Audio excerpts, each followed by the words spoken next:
உம் கடவுள் நானே, பயனுள்ள தொற்றை உமக்கு கற்பிப்பதும் உம்மை வழிநடத்துவோரும் நானே.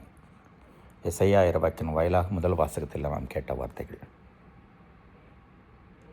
அப்படி இருந்தால் நிலைத்து நிற்போம் என்கிறார், பலமுள்ளவர்களாக இருப்போம் என்கிறார். இயேசு வழியாக அந்த கற்பித்தலும் வழிநடத்தலும் நமக்கு வந்தது. இன்றைய நற்செய்தியிலே அவரை உதாசீனப்படுத்துபவர்களைப் போல நாம் இருக்கல் ஆகாது. இயேசுவின் வழியை கற்றுக்கொண்டு அவர் காட்டுகின்ற நெறியிலே நடக்க பழகிக்கொள்ள வேண்டும். அது நமக்கு நிலை வாழ்வை தரும், இந்த உலகிலும் நிறைவை தரும்.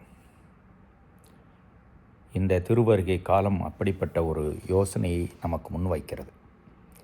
எங்கேயெல்லாம் இயேசுவின் போதனையை நாம் சுயநலத்திற்காக மறந்திருக்கிறோம் அல்லது உதாசீனப்படுத்தியிருக்கிறோம், உதறி தள்ளியிருக்கிறோம், எங்கே தேவை என்பதை உணர்ந்து நடந்தால் இந்த வருடம் கிறிஸ்து பிறப்பு விழா கொண்டாட்டமும் அர்த்தமோடு இருக்கும். நம்மை நாம் ஆய்வு செய்து பார்த்துக்கொள்வோம். கடவுளே நம் வழி, அதிலே நடப்பது தான் நமக்கு இன்பம், நிறைவு, வாழ்வு. இறைவன் என்னும் வாழ்த்து பெறுவாராக.